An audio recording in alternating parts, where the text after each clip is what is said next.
Der Workshop ist aus der Idee heraus entstanden, die Medienstation im Alten Museum neu zu bespielen. Und da haben wir die Idee entwickelt, dass es schön wäre, um möglichst viele Perspektiven mit reinzuholen, einen Video-Workshop zu organisieren, bei dem sich eine Gruppe von jungen Leuten findet, die dann an verschiedenen einzelnen Videos arbeiten, die anschließend dort gezeigt werden.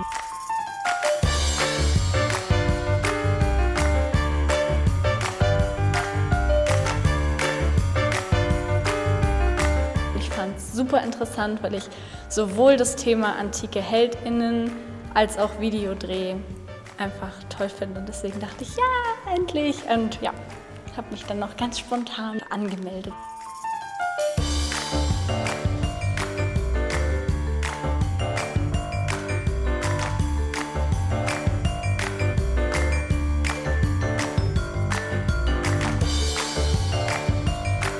Also mir ist aufgefallen bei den Vasen zum Beispiel, wo wir standen, wo es um die 12 Heldentaten ging.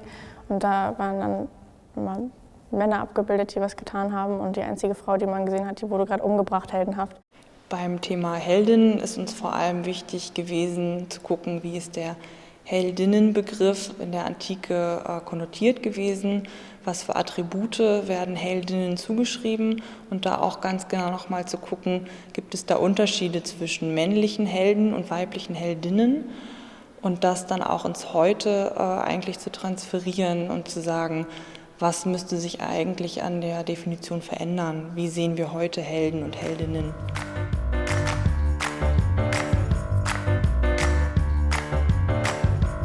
Was den Helden- oder Heldinnenbegriff angeht, haben wir viel uns privat ausgetauscht oder was für uns vielleicht Helden sind. Sowohl für uns generell auf die Person bezogen, als auch uns als Gesellschaft heute im Vergleich zu vielleicht früher. Da sind ganz viele interessante Fragen aufgekommen. Wie soll der Film aussehen? Was stellen wir uns vor? Was ist realistisch? Was ist umsetzbar? Was brauchen wir dafür? Wo müssen wir hin? Und hatten dann auch wunderbare Unterstützung von der Technik. Was für technische Hilfsmittel brauchen wir, um das umzusetzen? Jeder der TeilnehmerInnen hat vorgestellt, welches Thema ihn oder sie besonders interessiert hat. Und dann wurden auch schon kleine Konzepte entwickelt mit Hilfe von Storyboards. Und dann ging es auch schon an den Dreh. Ich habe auch an einem Kurzfilm gearbeitet, wo wir verschiedene Leute auf der Straße interviewt haben und die nach ihrer Meinung gefragt haben. Ich fand die Form Interviews besonders interessant, weil man damit halt die Meinung von einfach dem Querschnitt von Menschen, zufälligen Menschen, die man auf der Straße trifft, einfängt und das ist halt super interessant. Und man weiß nie, wie kreativ Leute sind, was sie denn für Antworten geben. Wir waren super überrascht von vielen Antworten. Hat wirklich, wirklich Spaß gemacht. Es wird wie so ein kleiner Spielfilm. Es erzählt eine Geschichte von einer Hauptfigur, die ins Museum kommt und sich das so ein bisschen anschaut und feststellt, dass vielleicht was fehlt. Und es dann ergänzt quasi für sich und die Perspektive erweitert. Die Projekte sind total unterschiedlich und facettenreich. Also da gibt es wirklich szenische Elemente, die da gedreht wurden. Es gibt Interviews, die geführt wurden, die dann zusammengeschnitten werden gerade.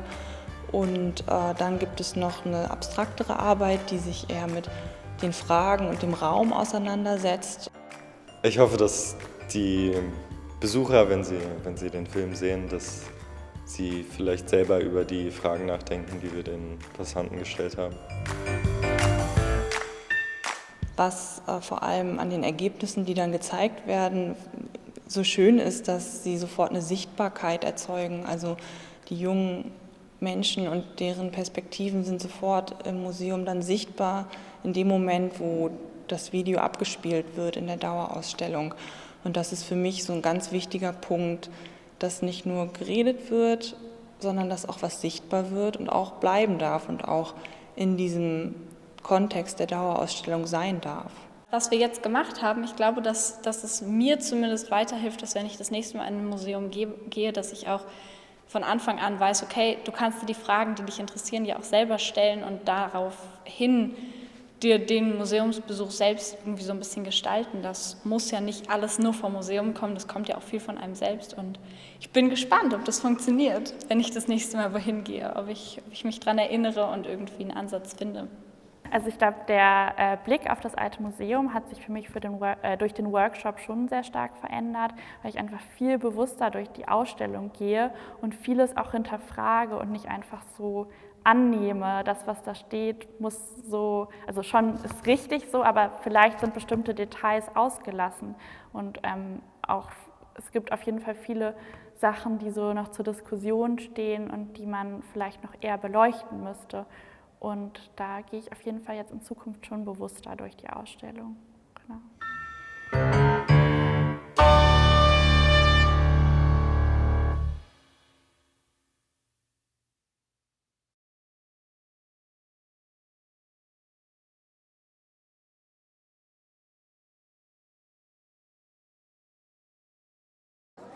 Echt? Das ist nicht krass, okay. Welcher Held fällt dir als erstes spontan ein? Muhammad Ali. My hero is Alexander der Große. Bei mir ist es Carlson. Vom Dach. Superman, Batman. Spider-Man. Stauffenberg. Jesus Christ. Ein Spartakus vom Fernsehen. Oder Kennt ihr das? blaue, ja. Das Gefühl, die versuchen halt immer so das Beste von ihnen rauszuholen. Sie retten Menschen. Standhaft, Mutig. mutig, Heldenhaft. sich für eine Idee opfern. Like a leader. Macht, Erfolg. Ideelle als auch eine physische Kraft zu haben. Dass er einfach seinen Weg gegangen ist. Guter Einfluss. Welche Heldin fällt euch spontan ein? Supergirl. Da wird schon schwierig. Ich habe jetzt gerade Superwoman. Wonder Woman. Catwoman? Wonder Woman. Wonder Woman. Maria, die Mutter von Jesus. God in his feminine version. Als erste Person fällt mir meine Mutter ein. Meine Mama halt auch. Meine Oma. Jeanne d'Arc. Ja, ne? Genau. Sie ist einfach eine Powerfrau. Sie braucht auch keinen Typen. Zielstrebig, mutig. Mutig gehört eigentlich immer dazu. Und Klugheit durch ihre Grazie. Das ist die coolste Frau, die ich kenne. Die Stärke, die von ihr ausgeht, sowohl geistig als auch körperlich. Ihre emotionale Intelligenz. Die Attribute, was eine Frau zu einer Heldin macht und ein Mann, sind unterschiedlich. Man kann es ja gar nicht gleichgewichtig betrachten.